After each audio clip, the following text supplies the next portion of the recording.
Hello everyone, आप सभी का बहुत बहुत स्वागत है मेरे चैनल पीएल स्टोरी टेलर पे। गाइस, कल वाला बहुत लोगों ने एपिसोड नहीं देखा है blind Z with servant boy का। प्लीज़ पहले उसे देख लीजिए, फिर इसे कंटिन्यू कीजिएगा।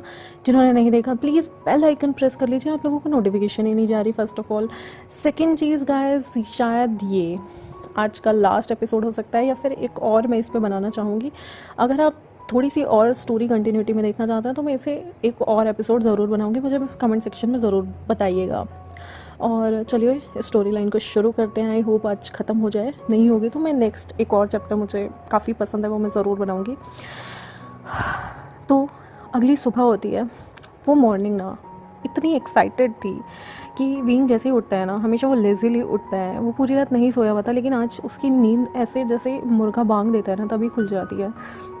वो इतना एक्साइटेड कभी नहीं था। मुझे ऐसा लग रहा था जैसे दिन ना भाग रहा है, रात भाग गई एकदम 2 सेकंड चुटकी बजा के। जैसे उसकी पूरी ज़िंदगी, जब वो 5-6 साल का था ना तब वो क्लाउड रेसेस में आया था और उसने कभी इमेजिन नहीं किया था कि आज वो सेकंड जेड से शादी करेगा, वो भी लेंस एक्ट के। आज का दिन बहुत अमेजिंग था, बहुत अच्छी, मतलब उसे हवा भी ना ऐसे लग रही थी जैसे कुछ डिफरेंट है आज की। और वो बहुत एक्साइटेड होता है। उसके वहाँ पर ना लैंड डिसिपल्स आते हैं और कहते हैं कि यंग मास्टर वे, आप इतनी जल्दी उठ गए। वो लोग उसके लिए जो है हॉट वाटर लेके आते हैं ताकि वो नहा ले धो ले। तो वो कहता है आज मैं पहले कोल्ड पॉन्ड में जाकर थोड़ा सा स्नान करना चाहूँगा और उसके बाद मैं गर्म पानी की जो है बाथटब में आके खुद को लग्जरी बात दूंगा। और वो जेंशल जो कॉटेज था उसमें वो लोग मिंग्याओ के लिए भी गर्म पानी लेके आते हैं। मिंग्याओ भी जो है वो उठता है, वो प्रेग्नेंट होता है। तो वो उस इतने फ्रेगनेंट पानी में, जिसमें ना जाने कितने तरीके के हर्ब्स, फ्रेगरेंट चीज़ें, फ्रेगरेंट ऑयल डले हुए थे, वो दोनों मतलब मिंग्याओ जो है उसमें बात लेता है। विविजन पहले कोल्ड पॉन्ड जाता है, वहाँ जाकर अपने आप को उस एनर्जेटिक पानी में जो है सिंक करता है, नहाता धोता है, फिर आता है और फिर उस हॉट टब में जाकर बात लेता है, जो कि बहुत ही एक्सट्रीम, बहुत ही खुशबू फ्रेगनेंट वाला था। और मतलब उसकी बॉडी एकदम चिल्ड होती है, रिलैक्स।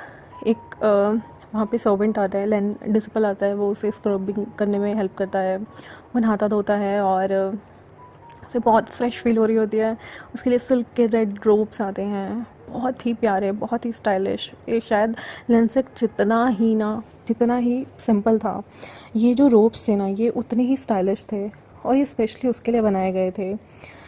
उसमें उसके फादर का जो सेक्ट था, यानी कि विविजन के फादर का सेक्ट जियांग सेक्ट था, जहाँ से वो आते थे। तो उसके लोटस भी बना हुआ था और लेंस एक्ट का क्लाउड भी बना हुआ था। और ये बहुत ही डिफरेंट था और बहुत ही अच्छे रोप्स थे, बिल्कुल जरी और गोल्डन थ्रेड से बने हुए ये रोप्स थे और बहुत खूबसूरत थे।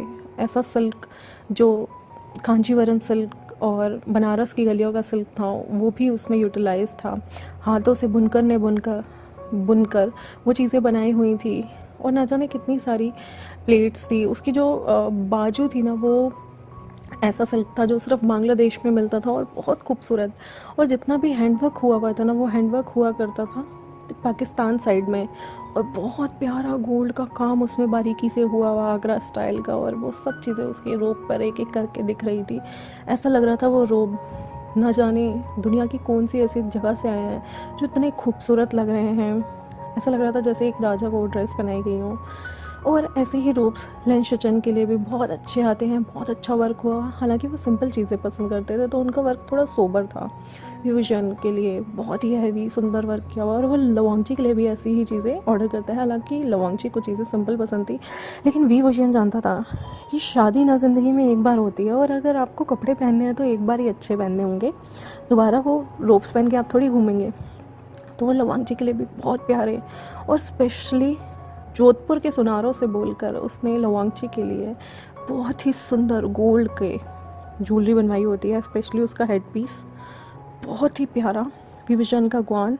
और तो और लवांगची की जितनी भी ज्वेलरी थी, उसकी हेयर पिन्स, सब एक से एक 23 कैरेट गोल्ड से बनी हुई थी।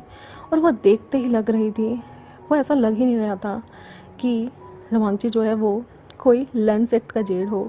वो गोल्ड से चमचमाता हुआ, जिन से भी ज़्यादा गोल्ड अगर किसी ने पहना था शादी में तो वो लवंगजी था, ऊपर से लेकर नीचे तक गोल्ड में भरा हुआ। और ये सारी चीज़ें वी बुशियान ने अपने पैसों से मंगवाई थी, जो उसने लेंस सेक्ट में वहाँ पर पढ़ाई की, बच्चों को सिखाया।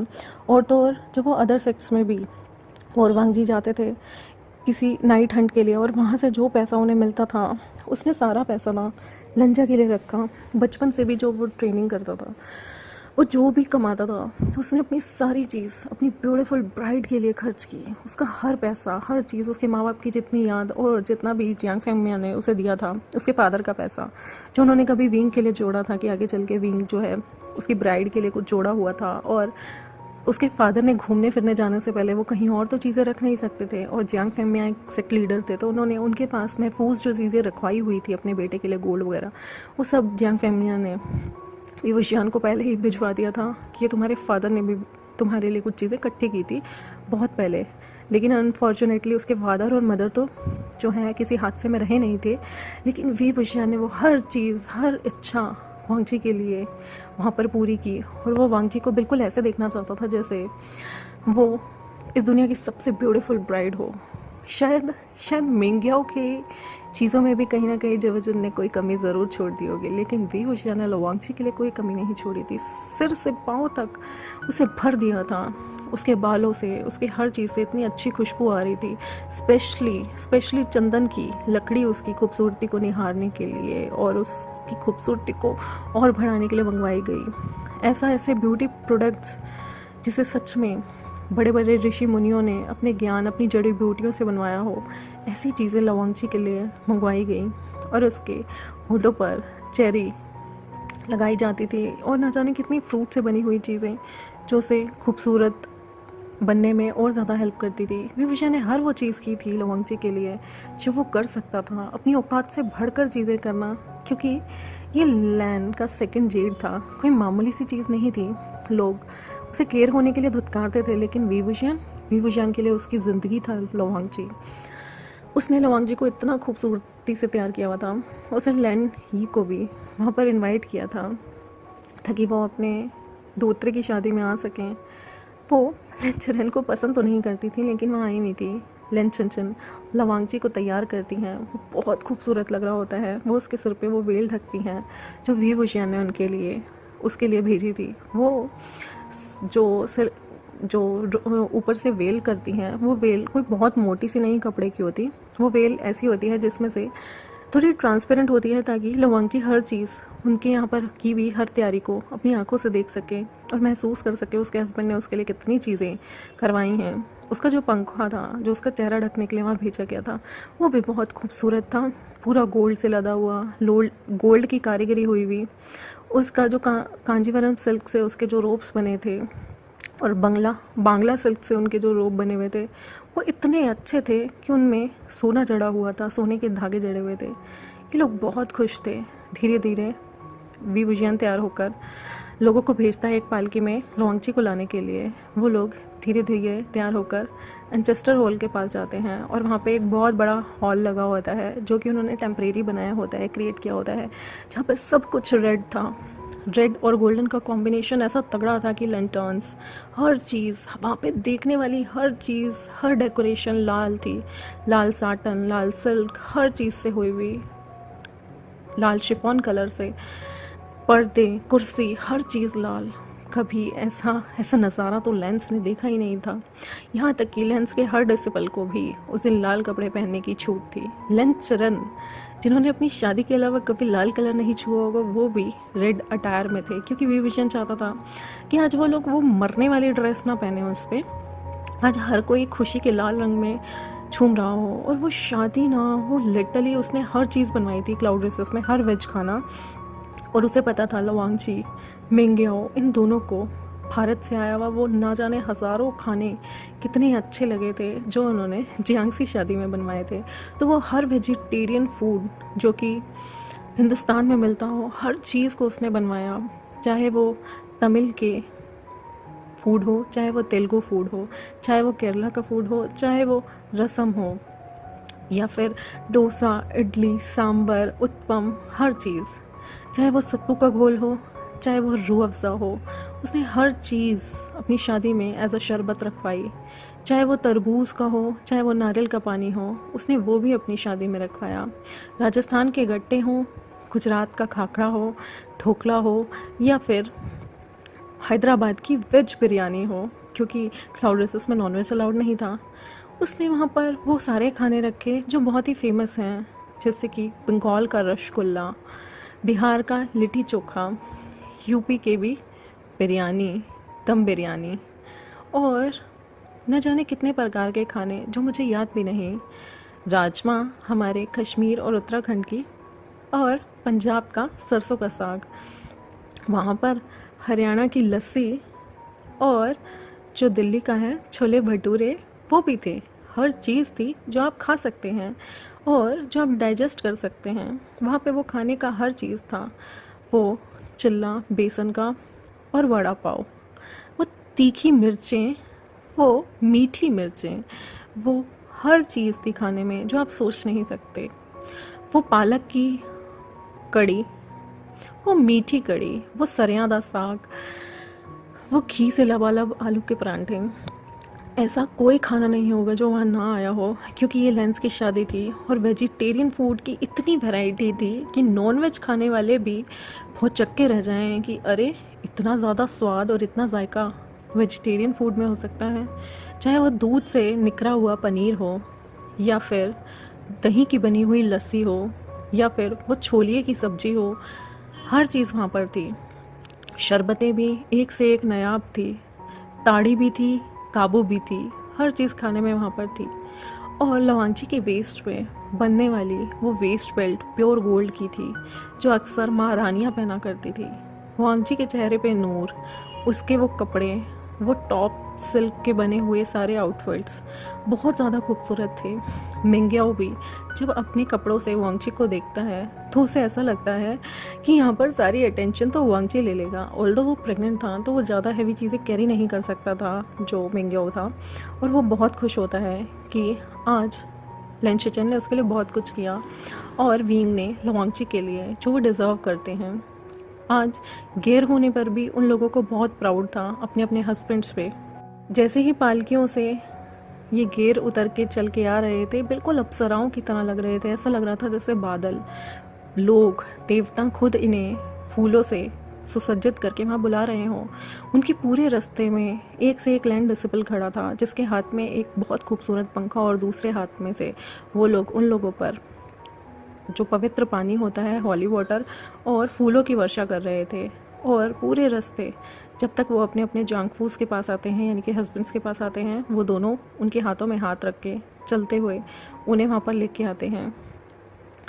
लेन शिचेन, लेन वांगची एक साथ खड़े होते हैं, और यहाँ पर हमारा विभूषण और मिंग्याओ खड़े होते हैं एक दूसरे के आमने सामने, स्पाउस के, मतलब लेन शिचेन के सामने मिंग्याओ था और विभूषण के सामने जो था लवांगची था।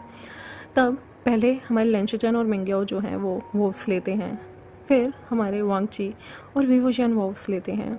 दोनों अपने अपने ग्लासेस चेंज करते हैं, और वहाँ पर आज पहली बार ग्लासेस में टी की जगह काबू थी, हमारी कोकोनट वाइन, जो कि किसी को भी नहीं चढ़ी थी। वो लोग पीते हैं, और वांगजी उस टेस्ट को महसूस करके कहता है काबू। विभूषण हंसते हुए कहता है हाँ, तुम्हें पसंद आई थी ना, ये पहली ड्रिंक है जो लैन झेल सकते हैं, क्योंकि ये बहुत मीठी रम है। वांगजी को बहुत पसंद आता है, और वो वींग को आंखों ही आंखों में थैंक्स बोलता है। वींग उस प्यारे से शिफॉन के पर्दे, उस वेल से उसे देख सकता था, और वो कहता है मैं तुम्हारे लिए कुछ भी कर सकता हूँ, और वैसे भी ये सारा इंतज़ाम मैंने और शिचेन ने मिलके किया था। हम सब ने तुम्हारे लिए सब किया। हम चाहते थे तुम दोनों गेर बहुत ही स्पेशल फील करो। लाइफ में ये इकलौता मौका था जो हम तुम्हें बहुत ज़्यादा खुशी दे सकते थे। शायद शादी ज़िंदगी में एक बार होती है, और उसे इतनी यादगार बनाना चाहिए कि सब देखते रह जाएं। वहाँ पे सबकी नज़रें लवांगची, विभूषण, लेन शिचेन और मिंग्याओ पे थी। मिंग्याओ भी शिचेन को प्यार से जो है थैंक यू बोलता है। तब शिचेन कहते हैं तुम इसे डिज़र्व करते हो मिंग्याओ, कभी भी खुद को कम मत समझना। आज से तुम एक लैन हो, तुम्हारा नाम जिन ग्वांग्याओ नहीं लैन ग्वांग्याओ है। तुम आज से मिंग्याओ नहीं लैन याओ हो, तुम मेरे एयाओ हो, तो तुम ये सब चीज़ें डिज़र्व करते हो। मिंग्याओ की आंखें भर जाती हैं और यहाँ वांगची की, क्योंकि इनके दोनों के दोनों मतलब हस्बैंड्स जो है ना वो अपनी अपनी वाइफी से बहुत प्यार करते हैं। तभी सारे के सारे सेक्स वाले खड़े होते हैं और उनके नाम पे एक एक टोस्ट जो है रेस करते हैं। पर उन लोगों को काबू का टेस्ट नहीं मिला था, उन लोगों के हाथों में एम्प्रेस स्माइल थी और ये बहुत देखने वाली बात थी। पहली बार ट्रिक खेल के विभूषण ने जो हमारे लैंड चरण और लेडी चंचन होते हैं उनके हाथ से भी टी बदल के वहाँ काबू यानी कि कोकोनट रम रख दी थी। जैसे ही लैंड चरण उसे पीते हैं वो कहते हैं कि यार इसका टेस्ट बहुत अलग है लेकिन बहुत ही लाजवाब है। तभी विजन हंसता है और कहता है अंकल ये अल्कोहल है। ये सुनते ही लैंड चरण के मुंह से वो अल्कोहल निकल जाती है और कहते हैं सच में, पर इसका टेस्ट तो बहुत अच्छा है। विभूषण कहता है फाइनली अंकल आपको भी अल्कोहल पसंद आ ही गई। और वो खिलखिला के हंसता है और वो लवांगची के साथ वहाँ पर सबको ग्रीट करता है। वो लोग बैंक्वेट में एक साथ बैठ के खाना खाते हैं और ढेरों गिफ्ट्स लोगों से लेते हैं। उन्हें हर सेक्ट से बहुत ही ब्यूटीफुल बहुत ही एक्सपेंसिव गिफ्ट्स आते हैं। उस शादी में हर कोई अलाउड था सिवाय शोशी के, जिसकी कारनामे उन्हें पता चल गए थे, और दूसरा बंदा जिन जिशुन जिसने लवांगची को हमेशा बुली किया था। उन दोनों के अलावा वहाँ सब थे, हर बंदा। लेडी आई भी थी और लेडी ये भी थी और वो बहुत खुश थी बहुत ज़्यादा अपने नेफ्यू को इस तरह से खिलखिलाते देख के। वांगजी पहली बार भी विजन के अलावा किसी को बॉडी टच में मतलब किसी को वार्मथ देने में सक्षम था, तो वो थी उसकी नानी। उनके गले लगता है और कहता है देखा विंग ने मुझसे शादी कर ली। वो कहती हैं मैं जानती हूँ ये तुमसे प्यार करता है, लेकिन अगर फिर भी इसने तुम्हें तंग किया ना तो तुम मुझे बता देना, मैं इसकी टांगें तोड़ दूंगी।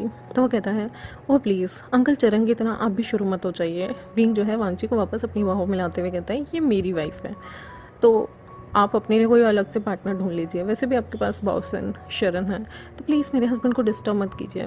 और वो स्माइल देते हुए लंजा के कानों में कहता है वैसे बेबी तुम आज रात के लिए प्रिपेयर हो ना, कल हम अलग सोए थे तो every day means every day तो नहीं हुआ, आज रात के लिए तुम प्रिपेयर तो हो। लवांगची का चेहरा लाल हो जाता है और वो कहता है बींग तुम शेमलेस हो, सामने नानी है। बींग कहता है तो क्या हुआ, चुप करो तुम, बताओ ना बेबी तुम एक्साइटेड हो। वैसे मैं तुम्हें पूरी रात नहीं सोने देने वाला, ये वो बोलता है। लवांगची हंसता है, लैंशिचन और मिंग्याओ भी हंसते हैं। हालांकि मिंग्याओ ट्विंस से प्रेग्नेंट था तो अब वो लोग अपनी एक्टिविटीज़ को थोड़ा आराम दे के करते थे, लेकिन उनकी भी आज ऑफिशियल सुहागरात थी तो सारे एक्साइटेड थे। धीरे धीरे वो सारे अपने अपने चैम्बर्स में जाने लगते हैं और लैंड डिसिपल्स उन्हें छोड़ के आते हैं। उनकी वाइफ्स तो पहले ही चैम्बर में जाके बैठ जाती हैं। लवांगची जो है इस बार इंतज़ार कर रहा होता है विंग के आने का। हर बार वो दोनों साथ साथ आते थे, लेकिन इस बार वांगची पहले आ गया था और विंग के सारे दोस्त चंगचा न्यू सिंह उसे धक्का मार के रूम में अंदर जाने को कहते हैं और बाहर से रूम बंद कर देते हैं। सेम लैंड शिचन के साथ होता है, जहाँ पर उसे जिनजुशन और नी मिंगचू जो हैं वो धक्का मार के अंदर कर देते हैं मिंग्याओ के रूम में और बाहर से रूम बंद कर देते हैं। मैं अपनी स्टोरी का यही एंड करती हूँ। आई होप आपको आज का पार्ट अच्छा लगा मेरे चैनल को सब्सक्राइब करते हैं। और गाइस अब मुझे लगता है कि इसका नेक्स्ट पार्ट बनाना पड़ेगा। बताना आप मुझे कि आप यही स्टोरी का एंड चाहते हैं या नेक्स्ट पार्ट हो। Thank you very much, bye bye. Bell icon को ज़रूर प्रेस कर देना। बाय।